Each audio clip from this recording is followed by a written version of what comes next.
Welcome back to Rockford Reading Daily. We are continuing to read The End of Policing. We are on Chapter 9, Border Policing, and we are beginning on the section entitled Reforms. While the inauguration of President Donald Trump withered much of the will to reform border policing, there are still efforts to rethink how we manage the need for migrant workers, who have become central to several parts of the American economy. Some argue for a return to a system of foreign worker authorization similar to the Bracero program. While this program did reduce the flow of unauthorized immigration and created some regularized deployment for Mexico's poorest workers, it did not stem all illegal immigration and did little to improve the living standards of either American or Mexican workers. Part of the problem is that migrant workers are not limited to agricultural work. Migrants work in a variety of construction, production, and service industries, including construction, food processing, domestic work, and cleaning. What the Bracero program did was guarantee a stable, low-cost, and compliant workforce for agricultural producers who wanted to keep wages extremely low.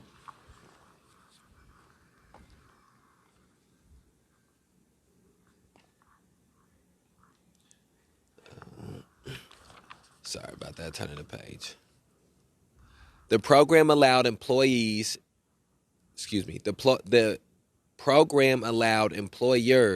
to blacklist anyone who complained or attempted to organize. Today's migrant farm workers are not covered by minimum wage laws, have few enforceable workplace protections, are routinely exposed to dangerous chemicals, and receive only the most minimal access to housing, health, education, and welfare services. A new Bracero program won't fix that. It will merely institutionalize it. If we want to raise the standard of living of agricultural workers, we have to allow them to organize, pay them higher wages, and enforce necessary health and safety standards. If U.S. citizens can make higher wages doing this work, more of them might choose to do it. As it stands now, employers prefer to hire undocumented migrants precisely because they know that organized resistance is much less likely among this population. Unions have at times made the mistake of thinking that excluding new migrants, legal or undocumented, would automatically improve conditions for U.S. workers. While it's true that strikes have been broken by bringing in undocumented scab workers, in many cases this is not what really happens. Instead, employers regularly rely on racial minorities who are authorized to work, consciously taking advantage of the racial antipathies that they themselves have worked hard to create in order to keep workers divided and playing one group against another. It is very hard for unions with predominantly white memberships to tell black workers, whom they've historically excluded, not to cross a picket line. Increasingly, the AFL-CIO has come to realize that the only hope for improving the lives of working people is to foster broad solidarity rather than antagonism. While many union locals retain anti-immigrant sentiments, the AFL-CIO's official position is to protect the rights of all workers, regardless of immigration status, and to encourage organizing along those same lines. Heavy-handed immigration policing will not build a workers' movement. It will shatter it. One of the mistakes that Trump supporters make is imagining that their own economic conditions will be improved by continuing to exploit foreign lands while excluding those who suffer as a result. That analysis assumes that the wealth generated by that process will somehow trickle down to American workers. The last 20 years have taught us that these global economic arrangements do not include national allegiance on the part of corporations or sharing wealth within national economies. The wealth of the United States has increased dramatically in the last 2 decades, but all of that growth has gone exclusively to the richest 10%. The rest of us have seen wages and government services decrease. Our standard of living is not declining because of migrants, but because of unregulated neoliberal capitalism, which has allowed corporations and the rich to avoid paying taxes or decent wages. It is that system that must be changed. In 2010, the DOJ's Office of Community-Oriented Policing Services, COPS, funded the Vera Institute to study best policing practices in communities with large numbers of immigrants. It surveyed hundreds of departments and focused on 8 principles: get to the root causes of crime, maximize resources, leverage partnerships, focus on the vulnerable, engage in broad outreach, train both law enforcement and the community, monitor success and failure, and sustain programs that work. Embedded in these principles is the idealized notion of community policing, critiqued in earlier chapters. This approach places police at the center of solving community problems by enhancing their resources, broadening their reach, and shaping community action and perceptions through outreach and training based on policing priorities. There is certainly value in having police speak multiple languages, respect cultural differences, and focus on the needs of those most victimized. However, in the Vera study, there is very little discussion of the profound conflicts of mission in policing these communities. It is listed, for instance, only one mention of sanctuary cities. In several examples, police are applauded for hiring civilians as translators and community outreach educators.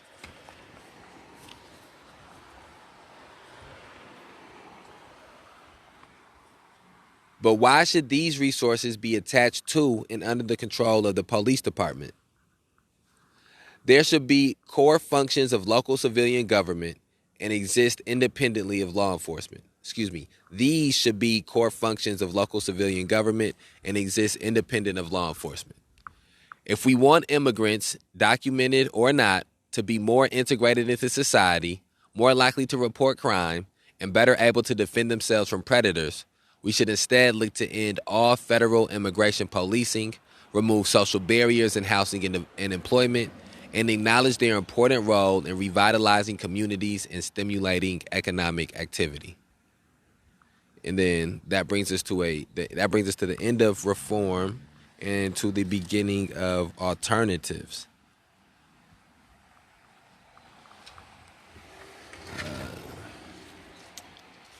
Okay, so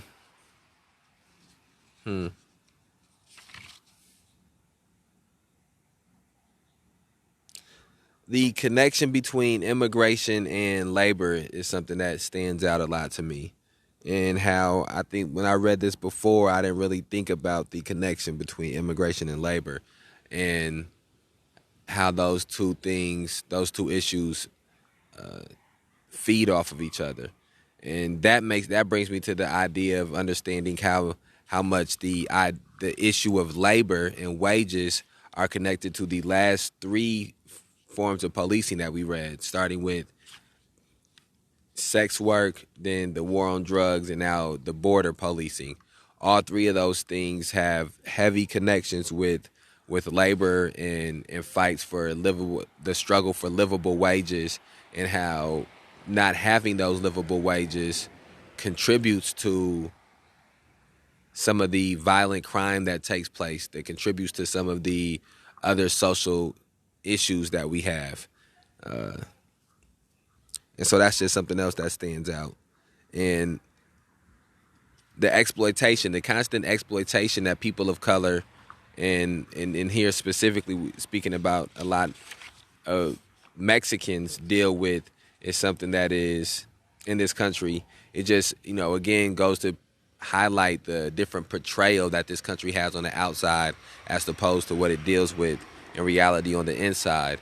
And I think that it's very good that Alex Vitale took the time to point out the important role that immigrants play in the country, that immigrants play in our society. And I think that is one of the things and I've probably said this before, but one of the things that is important about this book is that he speaks about these issues from a very human standpoint, and by putting empathy and humanity at the forefront. And I think that is what we have to do when it's time to have conversations about these things. And then after that, and also he does do the job of pointing out the financial implications that police being involved in these different forms of our society that they have on us as a government. I mean, that they have on us, that they have on the government, but that they have on us as a country. Uh, okay.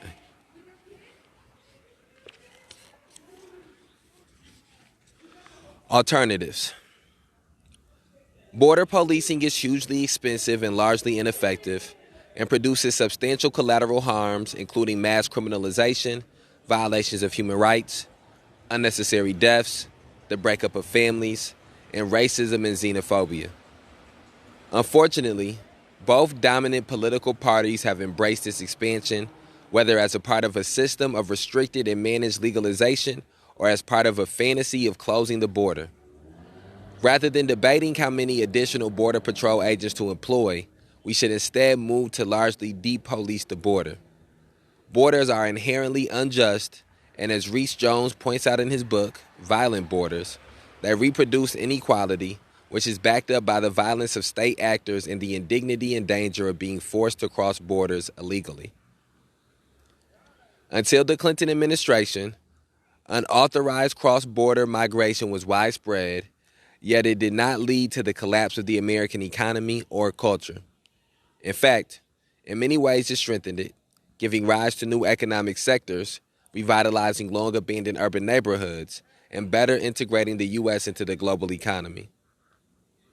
When the EU lowered its internal borders, there were fears that organized crime would benefit, local cultures would be undermined, that mass migration would create economic chaos as poor Southern Europeans moved north. None of this happened. In fact, migration decreased as the EU began developing poorer areas within Europe as a way of producing greater economic and social stability. We could do the same thing in North America, but instead have largely done the opposite. The North American Free Trade Agreement had devastating consequences for agricultural production in Mexico, displacing and impoverishing millions. The end of state-subsidized corn farming in Oaxaca led to the collapse of the rural economy there, driving hundreds of thousands to attempt to migrate to the U.S. Similar processes are widespread in Mexico. Drug-related violence that further contributes to the stream of migrants from Mexico and Central America is also directly related to the historical and current interdiction efforts of the U.S. war on drugs. By opening the doors to capital and goods but not people, we have created tremendous pressure to migrate.